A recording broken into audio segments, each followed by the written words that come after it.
The NBA trade deadline is nearing and things are already starting to get pretty crazy. This is your Denver Sports Daily for February 3rd. The biggest stories, the latest news. It's Denver Sports Daily. Happy February, everybody. It's a great month. It's going to be good. It's already a warm day. I'm out here wearing a t-shirt. It's going to be a fun month. This is already looking great. Now, the NBA trade deadline is this Thursday, and things are wild. And wild is an understatement already. I have no words for this trade, but the biggest news in the sports world came late Saturday night when the Dallas Mavericks decided to trade Luka Doncic to the Los Angeles Lakers. It was late at night. I was freaking out. Everybody thought it was fake. Somebody thought that Shams got hacked. There was an ESPN notification. Legitimately, people thought that ESPN was hacked because that does not make sense. The Mavs sent Luka Doncic, Maxi Kleber, and Markieff Morris to the Lakers for Anthony Davis, Max Christie, and a 2029 first-round pick. And it was technically a three-way deal with the Jazz, but I've never seen a trade like this in any sport in my entire life. Never in my life. I don't care what sport you look at. That was the biggest thing that I've ever seen. Luka Doncic last season averaged 34 points, 9 rebounds, and almost 10 assists in a game and led his team to the finals.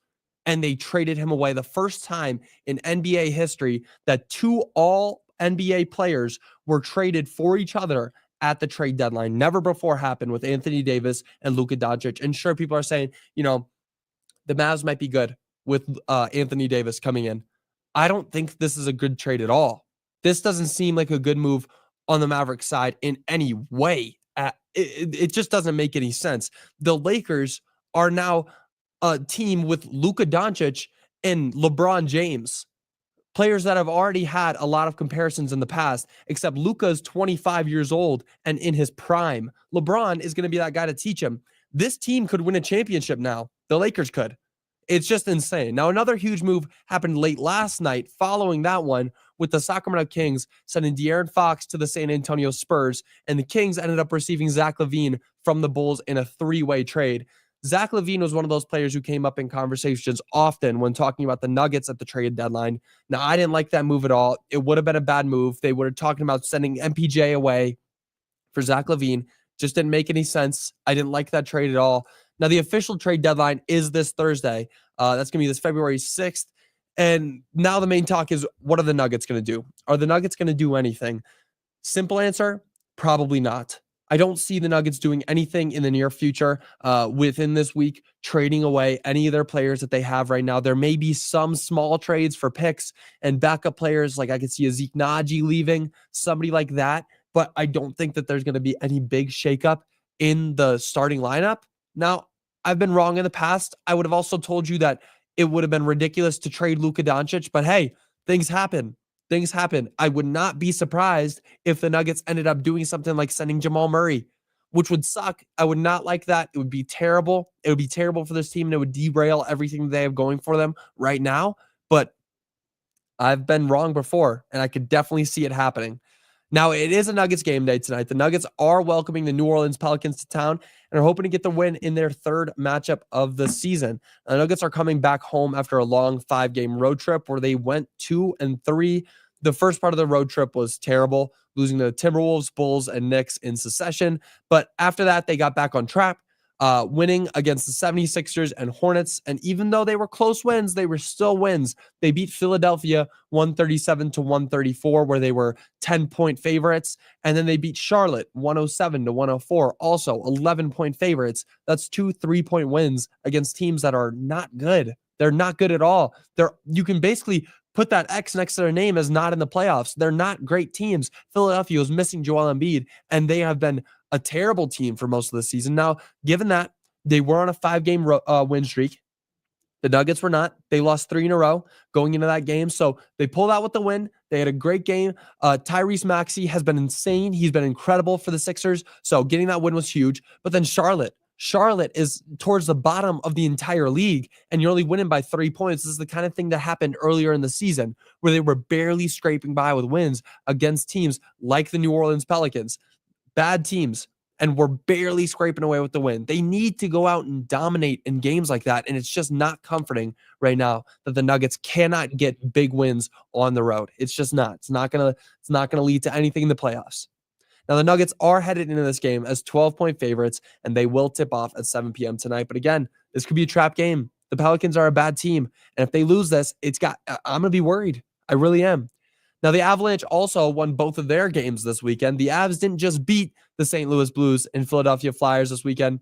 They dominated them. If you watch those games, it was incredible. On Friday, the Avs welcomed the Blues to town and completely dismantled them, scoring 4 goals in the first period and finishing the game off with a 5-0 win. Incredible.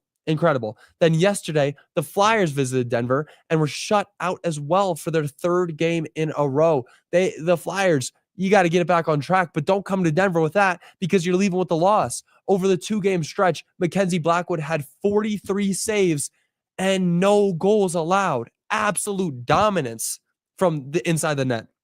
Mackenzie Blackwood, I'll say it again. If we win the Stanley Cup, I'm buying your jersey. I'm buying your sweater. He is incredible. This is the kind of play that led to me liking him in the first place. It wasn't as great in January, but in December, he was dominant, incredible. So this kind of stuff getting into February, that's going to be huge. Now, this is the first time the Avs have won back-to-back games since January 2nd when they beat the Sabres to finish their 6-game win streak. So they haven't had back-to-back games in January at all. They didn't win or win 2 in a row at all in January. They did lose a couple in a row, but they didn't win back-to-back games. So this is going to be a great thing to get started. Hopefully these wins can get the Avs back on track, especially with the recent shakeup in the locker room with the departure of Mikko Rantanen. It's important to get wins like this early in February. You got to go out. You got to get wins. That's all you got to do. 1-0. Go into every game 1-0. That's all you got to do.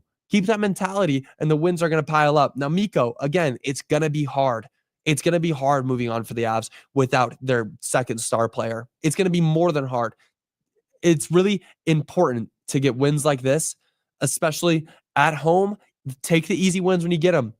Boost those stats. Get into playoffs with a great record, and then stay in. Like once you're in the playoffs, everything's random. There's really no playing. There's no underdogs in the playoffs. There really isn't. Not for hockey. You go out there, and if you get a playoff spot, anything can happen. And this team looks like they can win a Stanley Cup. Now they play again tomorrow when they take on the Vancouver Canucks in their second matchup of the season. Now, moving on, the NFL Pro Bowl is over, and now all that's left is the biggest weekend in sports, the Super Bowl. The Pro Bowl championship took place last night with the NFC coming out on top, winning 76-63. Eli Manning's NFC squad beat Peyton Manning's AFC squad for the 3rd year in a row. Peyton Manning can't get a win against Eli. Can't do it. After the games, Lions' Jared Goff was named offensive MVP, and Vikings' Byron Murphy was named defensive MVP. Now that the Pro Bowl is over, the only thing left is of the 2024-25 NFL season is the Super Bowl. It's really coming to an end. It's crazy. It feels like this season just started yesterday. But unfortunately for most fans, this will be a rematch of the 2023 Super Bowl where the Chiefs came out on top against the Eagles. Now, the Chiefs are slight favorites, but only by 1 point. And the big game will kick off at 4:30 p.m. this Sunday. Huge. The Super Bowl's here. Super Bowl is finally here. Unfortunately, I know most fans didn't want to see this matchup. Everybody, especially getting into the championship, the NFC and AFC championship, everybody was like, oh my gosh, a Commanders-Bills Super Bowl? That could be insane. But nope, the Eagles and Chiefs are going back to it. I have yet to find one person that isn't a Chiefs fan or an Eagles fan that likes this matchup. Did anybody really want this? I know I didn't. I'm so against. First of all, I'm against rematches in the Super Bowl.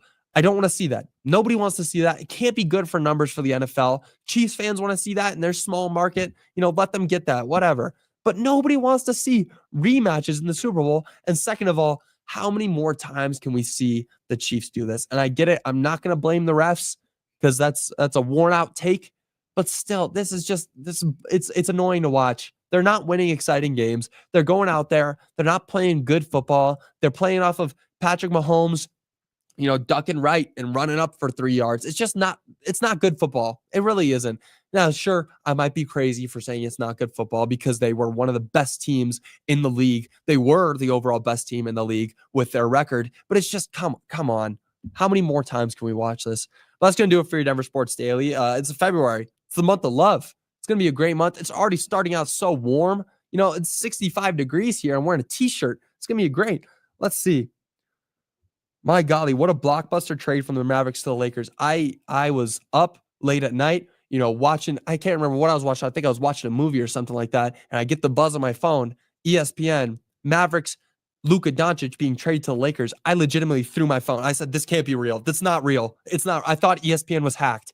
And so did a lot of people. I went to check Twitter immediately, and everybody was like, is this real? Shams came out and had to post, yep, it's real. Luka Doncic going to the Lakers. I ran to my brother's room. Yo, did you see that? I can't wrap my head around it still. This guy led his team to the finals and averaged 34, 9, and 10. What kind of team trades a player like that? Legitimately, there might be a competition for who's the worst GM in Dallas, Jerry Jones or the Dallas GM or the Mavericks GM. What were you thinking there? What were you thinking? Let's see. Happy Monday, Joey. Finally the Avs got 2 in a row. Finally. Oh my gosh. It was such a pain watching them win and then just knowing next game, they're probably going to lose it. That January was terrible for the Avs. Just terrible. They couldn't get it on track at all. So thankfully they got those 2 wins in a row and dominant wins at that too. Mackenzie Blackwood. Gosh, what a guy. I'm going to buy his sweater. I'm going to buy his jersey. I need it. That's my guy right there. That's going to do it for your Denver Sports Daily. I hope you guys have a great rest of your day. Until then, I will see you all tomorrow. Bye, y'all.